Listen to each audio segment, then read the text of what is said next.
स्वागत है आप सभी का सरल ज्ञान में। आज हम करने वाले हैं एसएससी सीएचएसएल क्वेश्चन पेपर का सॉल्यूशन, जो कि 8/7/2019 को इवनिंग शिफ्ट में हुआ था। इसमें हम रीजनिंग के 25 क्वेश्चन के बारे में बात करेंगे। अगर आपने मेरा वो वीडियो नहीं देखा जिसमें मैंने इन्हीं 25 क्वेश्चनों का मॉक टेस्ट बना के डाला है, तो उस वीडियो को ज़रूर देखिएगा, वो आपकी स्पीड इम्प्रूव करने का काम आएगा। अगर उस वीडियो में आपको किसी भी क्वेश्चन में दिक्कत आती है तो इस वीडियो में उन 25 क्वेश्चनों का सॉल्यूशन आपको मिल जाएगा। तो चलिए शुरू करते हैं। पहला क्वेश्चन है, इसमें एक इक्वेशन दी गई है, इसका आंसर 142 लाना है। तो इसने कहा गया है कौन सी दो संख्याएं पलटी जाएं आपस में, तो आंसर 142 आएगा। तो ऑप्शन नंबर 3 यानी कि 13 और 43 अगर हम बदल दें तो आंसर 142 आएगा। एक बार इसे सॉल्व करके भी देख लेते हैं। तो 731 divided by 43 plus 450 minus 25 into 13, इस तरीके की इक्वेशन बनेगी। और ये 43 इससे 17 बार में जाएगा, 17 जुड़ जाएगा 450 में, तो ये 467 हो जाएगा। और जब ये इसकी गुणा होगी तो यहाँ पे बनेगा 305, और जो भी इसमें जुड़ेगा तो घटेगा, क्योंकि 305 माइनस का होगा, तो 142 आंसर आ जाएगा। ऑप्शन नंबर 3 राइट आंसर होगा।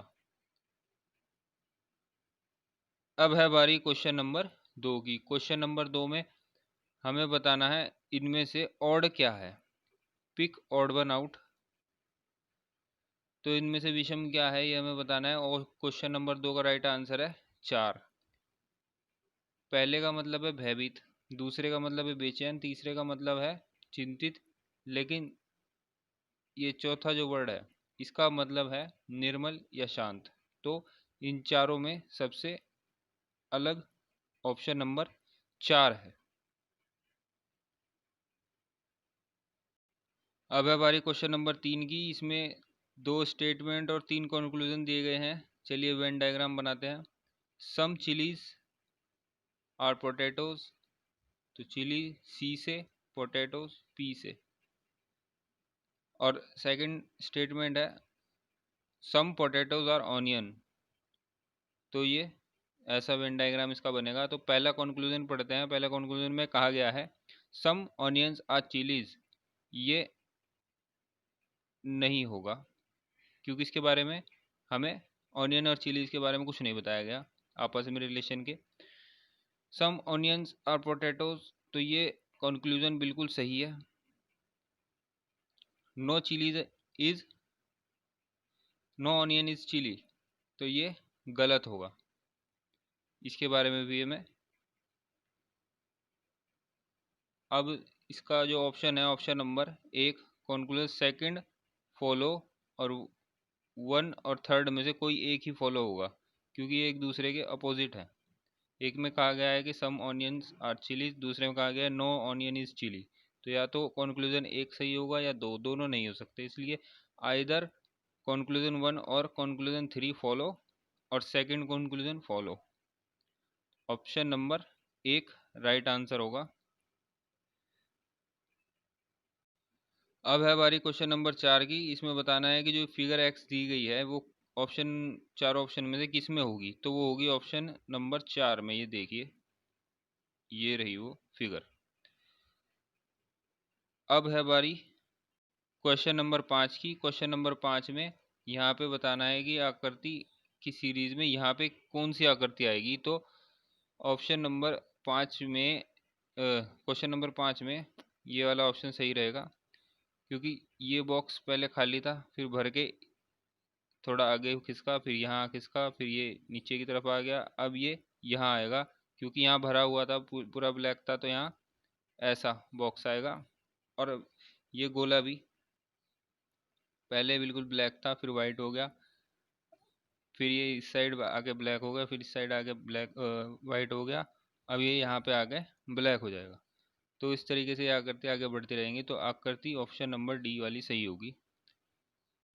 अब है हमारे क्वेश्चन नंबर 6 की। क्वेश्चन नंबर 6 में यहाँ पे हो रहा है +3 +2 +3 +2, यानी कि S M K J इसमें +3 हुआ तो V, इसमें +2 हुआ तो O, इसमें +3 हुआ तो N, इसमें +2 हुआ तो L।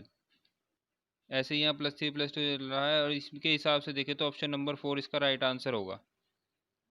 अब है बारी क्वेश्चन नंबर 7 की। क्वेश्चन नंबर 7 में हमें यहाँ पे ये भरनी है खाली स्थान और बताना है कि पैटर्न कौन सा चल रहा है। तो अब है इसका ऑप्शन 3 सही। अगर मैं यहाँ पे भर दूँ Z, यहाँ Y, यहाँ पे S, यहाँ Q, और उसके बाद 2 बार Y, उसके बाद Z, Y, और यहाँ पे Q, तो यहाँ पे ये पैटर्न फॉलो है X, Z, 2 बार Y। तो ये देखिए इसमें यहाँ पे चल रहा था X Y, X Z double Y Q S Q T।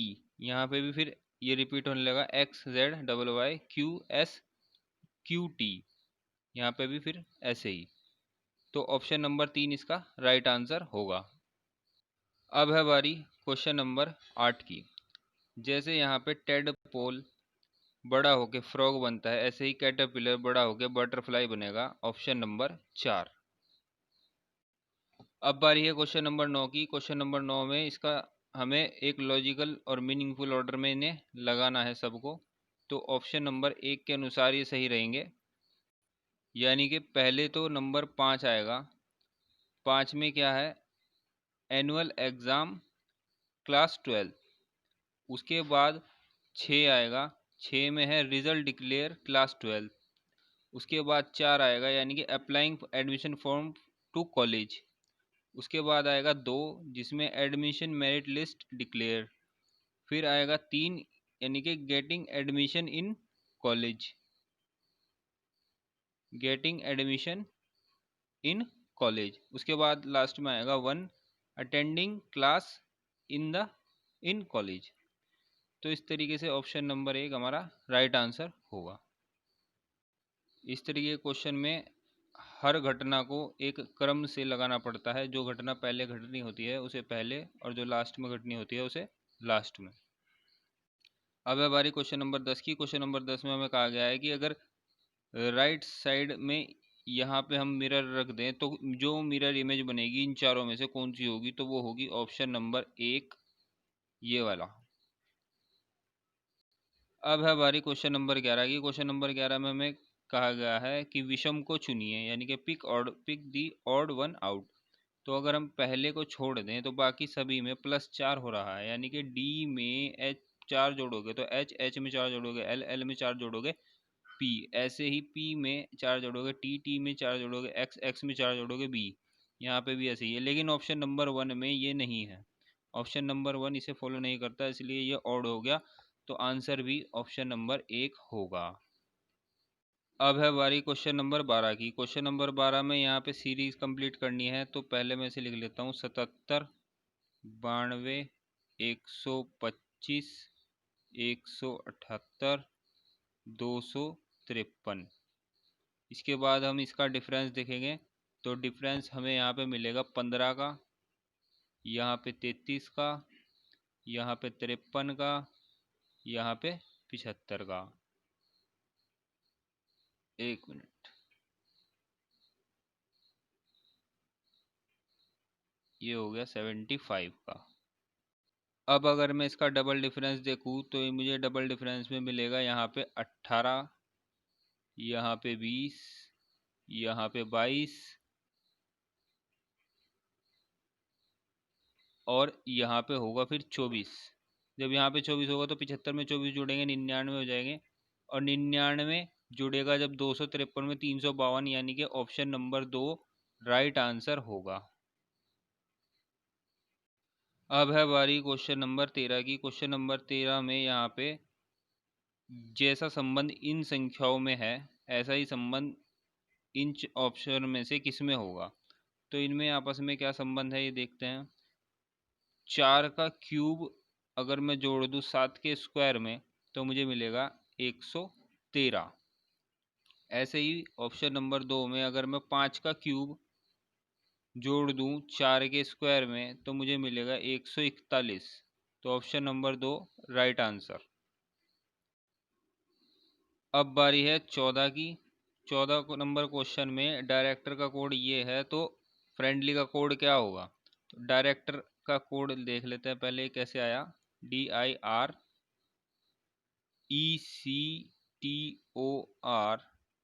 अब डी की प्लेस वैल्यू है 4, तो यहाँ 4 आ गया। 9 की प्लेस वैल्यू है, आई की प्लेस वैल्यू है 9, 9 आ गया। आर की प्लेस वैल्यू है 18, तो 18 का 1 और 8 जुड़ के यहाँ पे 9 आ गया। ई की प्लेस वैल्यू है 5, तो यहाँ पे 5 आ गया। सी की प्लेस वैल्यू है 3, यहाँ पे 3 आ गया। टी की प्लेस वैल्यू है 20, 20 और 2 और 0 ये जुड़ के यहाँ पे 2 आ गया। ओ की प्लेस वैल्यू है 15, 15 का 1 और 5 जुड़ के यहाँ 6 आ गया। फिर से आर, तो इसका यहाँ पे 9 आ गया, क्योंकि आर की प्लेस वैल्यू 18, 18 का 1 और 8 जुड़ गया, यहाँ पे 9 आ गया। तो इस तरीके से ये कोड बना है। ऐसे ही फ्रेंडली का कोड हो जाएगा ऑप्शन नंबर 2 राइट आंसर। अब बारी है क्वेश्चन नंबर 15 की। क्वेश्चन नंबर 15 में ये इसमें जो रिलेशन है इन्हीं संख्याओं में भी वही रिलेशन होगा, वो हमें ढूंढना है। तो इनमें रिलेशन है वो है, अगर मैं 8 की गुणा 28 से कर दूं और बटे 2 कर दूं तो मुझे मिलेगा 112। ऐसे ही सेम अगर मैं 14 की गुणा 52 से कर दूं और बटे 2 कर दूं तो मुझे मिलेगा 364। ऑप्शन नंबर 2 इसका राइट आंसर होगा। क्वेश्चन 16 की बारी है। 16 में कहा गया है कि जो अनुपात इनमें है, जैसा रिलेशन इनमें है ऐसा ही हमें चार ऑप्शन में से किस में होगा। तो 2 की क्यूब करके 1 जोड़ूंगा जब मैं तो 9 आएगा। ऐसे ही 4 की क्यूब करके जब 1 उसमें जोड़ूंगा तो 65 आएगा। Option number 3 right answer. Question number 17, ये एक ब्लड रिलेशन का क्वेश्चन है। इसमें डी प्लस पी का मतलब है D is the sister of P, यानी कि डी बहन है पी की। अगला पी भाग आई का मतलब है P is the mother of B. P जो माँ है आई की है। उसके बाद आई गुणा के, इसका मतलब है I is the brother of B. I is the brother of K. I भाई है के का, और के भाग टी का मतलब है के is the mother of T. के माँ है टी की। उसके बाद टी माइनस आर, इसका मतलब है T is daughter of B. जो टी है वो बेटी है आर की। तो ये पति पत्नी हुए, आर पति है।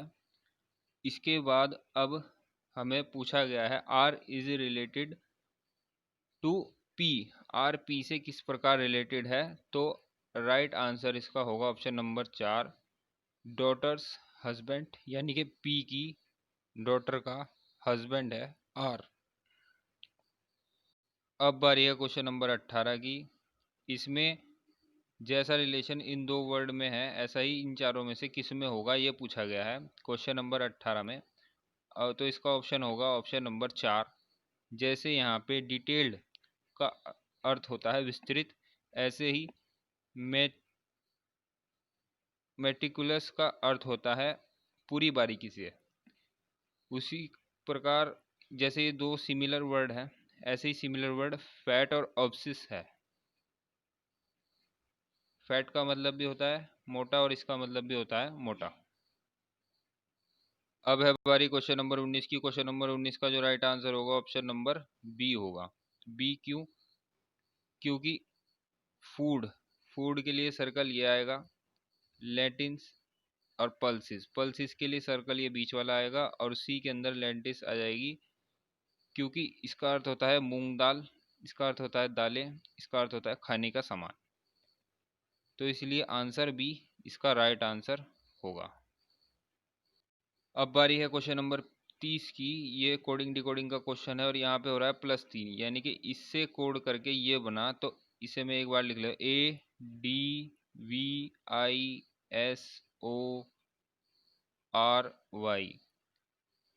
बना है GD LYRVBU। तो ए में +3 डी, ए में +3 डी, डी में +3 जी, वी में +3 वाई, आई में +3 एल, एस में +3 वी, ओ में +3 आर, आर में +3 यू और वाई में +3 बी। तो इस तरीके से अगर हम चलेंगे तो केमिकल का जो कोड होगा ऑप्शन नंबर 20 का आंसर होगा 3। ये इसका कोड होगा। बस सभी में +3 करना है। अब है बारी क्वेश्चन नंबर 21 की। इसमें कहा गया है a total sum of 153 is distributed among the 3 friends A B and C such way. इसका मतलब ए और बी और सी के पास मिलाकर कुल जो रुपए हैं वो है 153। अगली लाइन में लिखा है distributed 3 friends A B C in such a way that C gets 5 times as much money. यानी कि सी के पास 5 गुना है ए से, यानी कि 5 की गुना ए से करोगे तो वो सी के बराबर है। ऐसे ही A gets and B gets 3 times such of money A, यानी कि बी की गुणा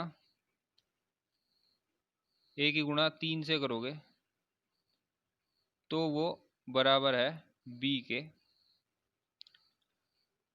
पूछा ये जा रहा है how many rupees goes B get, यानी कि बी के पास कितने रुपए हैं। तो अगर मैं इस समीकरण में a + b + c बराबर 153 में b की जगह पर 3a रख दूं और c की जगह पर 5a रख दूं तो ये कुछ इस तरीके से बनेगी। यहाँ पे हो जाएगा a + 3a + 5a बराबर 153।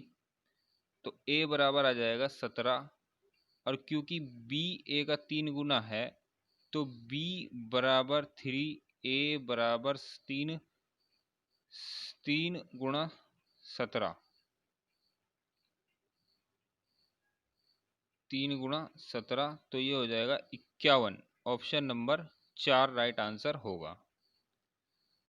अब है बारी ट्रायंगल गिनने की। तो पहले मैं आपको एक चीज़ बता देता हूँ। यदि कोई ट्रायंगल ऐसा है और उसमें एक लाइन बीच में हम खींच देते हैं तो इसमें ट्रायंगल में टोटल 3 ट्रायंगल होंगे। पहला तो होगा ये, दूसरा होगा ये, तीसरा होगा ये। तो इस तरीके से 3 ट्रायंगल होंगे और इसमें बीच में अगर एक लाइन में मार दूँ तो अब 3 का 2 गुना हो जाएगा, यानी कि 6 ट्रायंगल हो जाएंगे। एक और लाइन अगर मैं लगाऊं तो अब 3 गुना हो जाएगा, यानी 3 का 3 गुना। इसमें 9 ट्रायंगल होंगे टोटल। तो चलिए अब क्वेश्चन को सॉल्व करते हैं। तो यहाँ पे जो ट्रायंगल की संख्या है इसमें 3 होंगे, फिर 3 दूनी 6, 3 तिया 9, 3 चौक 12, 3 पंजे 15, 15 ट्रायंगल इसमें है। ऐसे ही 3 यहाँ, 3 यहाँ, 6 इधर है, 3 यहाँ, 3 यहाँ और 3 यहाँ, 9 इधर है। 6 + 9 + 15, इन सबको जो जोड़ के आएगा तो 22 का आंसर होगा 30। Option number 1। अब बारी है क्वेश्चन नंबर 23 की। क्वेश्चन नंबर 23 में हमें यहाँ पे कहा गया है कि एक ही डाइस के 2 फोटो हमें यहाँ पे खींच के दिए गए हैं। इनमें बताना है कि जो 5 के अपोजिट है वो कौन सी संख्या है। तो 5 यहाँ पे भी है, 5 यहाँ पे भी है। 5 को आधार मान के क्लॉकवाइज घूमते हैं क्योंकि दोनों में 5 है। तो 5 से क्लॉकवाइज घूमे तो यहाँ पे 3 आया, 3 को मैंने इधर लिख लिया। 3 के क्लॉकवाइज घूमे तो 1। ऐसे ही इससे क्लॉकवाइज घूमे तो 6, 5 के बाद 6 आया और 6 से फिर 4। तो 1 के अपोजिट तो होगा 4, 3 के अपोजिट होगा 6 और 5 के अपोजिट वही होगा जो इनमें नहीं है। तो इनमें नहीं है ऑप्शन नंबर 4, यानी कि 2 इनमें नहीं है। तो आंसर भी 2 ही होगा। 23 का आंसर होगा ऑप्शन नंबर 4, यानी कि जो 5 फलक है, इसके अपोजिट जो साइड होगी वो 2 होगी। अब बारी है क्वेश्चन नंबर 24 की। क्वेश्चन नंबर 24 में कहा गया है कि एक ट्रांसपेरेंट शीट को अगर हम इस डॉटेड लाइन से मोड़ देंगे तो वो चित्र आकृति जो ऑप्शन में है वो कौन सी आकृति उससे मैच करेगी। तो ये जो मैच करेगी ऑप्शन नंबर 4 यानी कि डी ऑप्शन से करेगी। अगर इसे फोल्ड करके यहाँ पे रख दिया जाए तो ये ऐसी बन जाएगी। अब है बारी क्वेश्चन नंबर 25 की। यहाँ पे हमें डिफरेंट जो भी इनमें संख्या है वो छांटनी है चारों में से। तो अगर चारों में से देखें तो ये 7 का स्क्वायर है, ये 4 का स्क्वायर है, ये 5 का स्क्वायर है, ये 8 का स्क्वायर है। लेकिन इन चारों में से केवल ऑप्शन नंबर 4 यानी कि 64 यही ऐसी है जो एक क्यूब भी है, 4 का क्यूब भी है ये। तो अलग ऑप्शन नंबर 4 ही है, ऑप्शन नंबर 4, क्योंकि ये क्यूब भी है और स्क्वायर भी है, बाकी कोई संख्या ऐसी नहीं है।